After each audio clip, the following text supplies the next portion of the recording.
This is a verified complaint. A copy is right now on its way to the House of Representatives.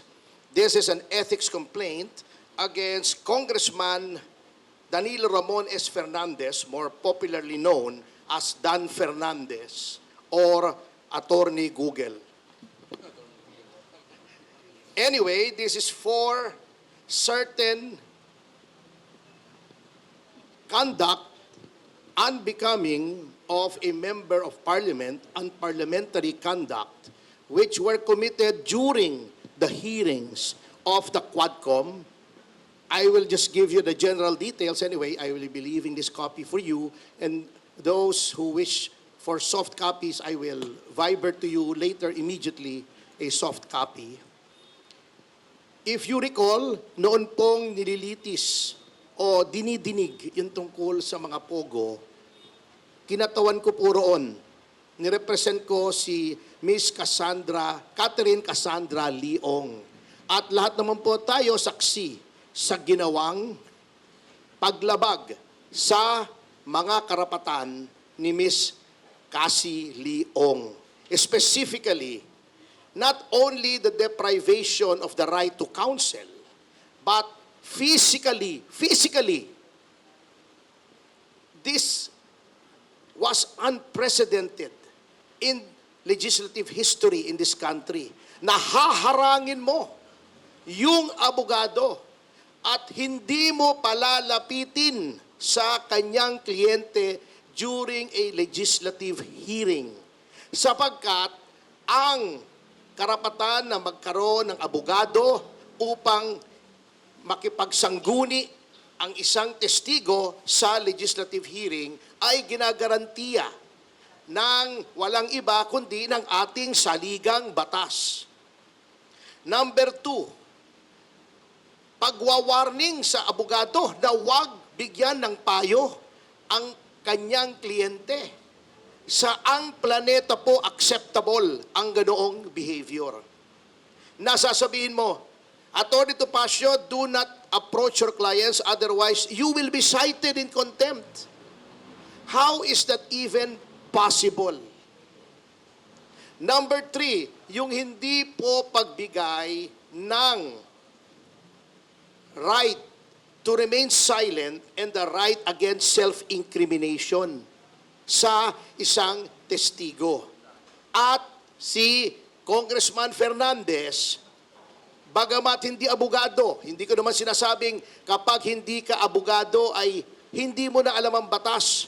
Ngunit, sinasabi na nga po sa kanila, or dapat, a person who is in the legislature should be charged with knowledge of the law. Because, number 1, they are lawmakers. Paano kang gagawa ng batas kung ikaw ay walang alam sa batas? Pwede naman pong basahin ang mga desisyon. Tama naman, to an extent, si Congressman Fernandez, pwede kang mag-google. At mag-google mo yung mga kaso. At kung meron kang hindi naintindihan sa kaso, meron ka namang legal staff siguro. O itanong mo sa kapwa mo, congressman na abogado, ano bang ibig sabihin ito? At pinoint out na nga po sa kanila na sa napakaraming kaso, the right to remain silent and the right against self-incrimination may be invoked not only in criminal proceedings, but in all proceedings, civil, administrative, legislative. At pinakita na nga po sa kanila ang batas. Pinoint out na nga po sa kanila yung batas. Bakit ayaw pa nilang sundin? That is also against the oath that they have taken when they took their oath of office to defend and protect the Constitution and the laws of the Republic of the Philippines and pronouncements of the Supreme Court, according to our civil code, are part of the law of the land. So yan po ang isang violation, ano?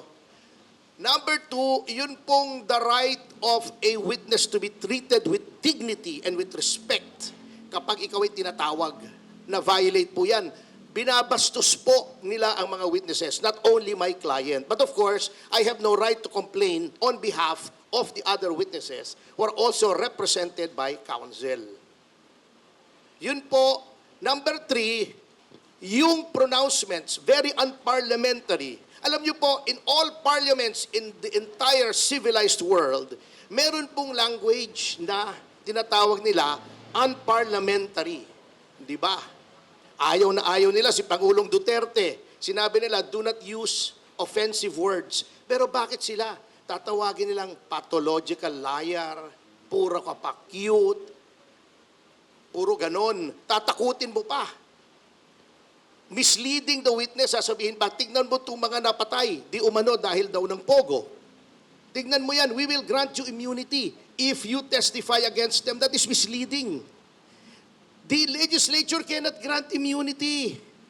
It is only the prosecution in certain cases and the prosecution with the consent of the court in other cases that may grant immunity by way of making a witness, a state witness. It is not for the legislature to grant immunity. They can only grant transactional immunity, which I can explain later on, but they cannot grant complete immunity. So, pagsama-samahin nyo yan, ayaw nilang pakausap sa abogado bago tatakutin nila para magsalita against her right to self-incrimination and against the right to remain silent.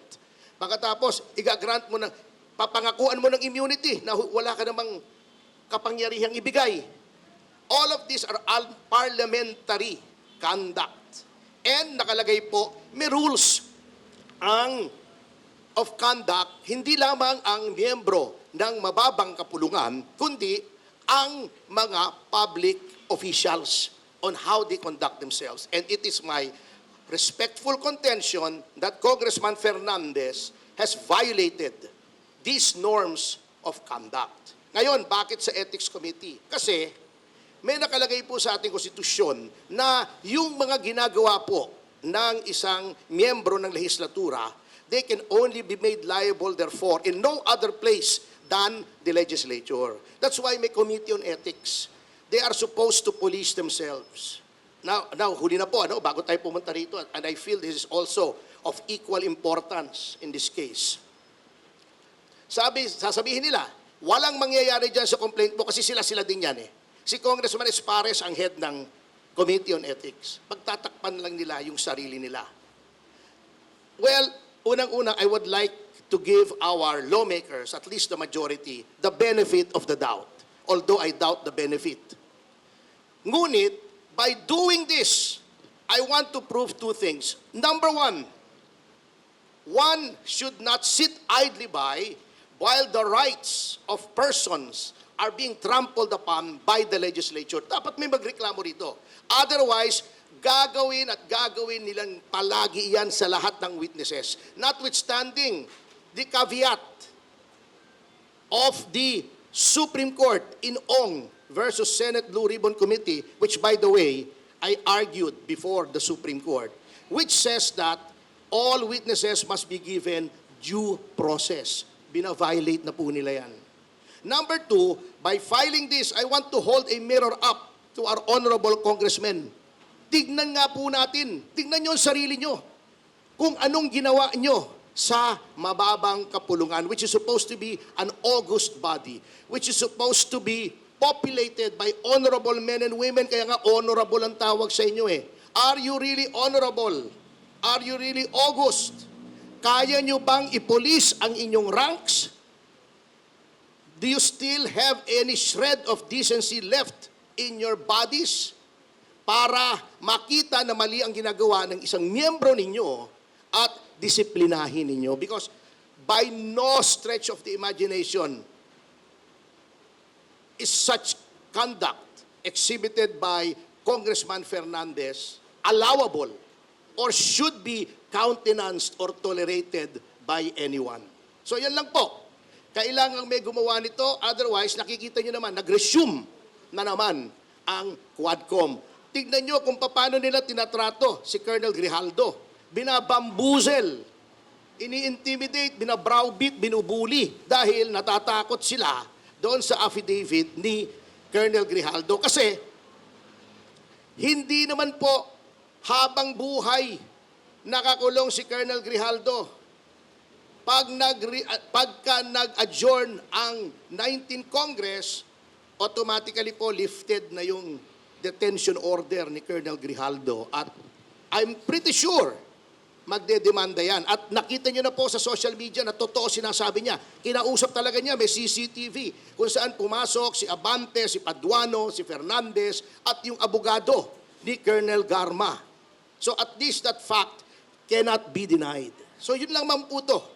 Now, with the kind permission of Katesi, eto naman po, ito biglaan lamang. You know, I've known Mrs. Teresita Angsi for a long time. Pareho kaming victims advocate.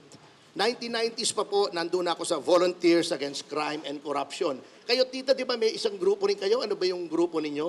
Yung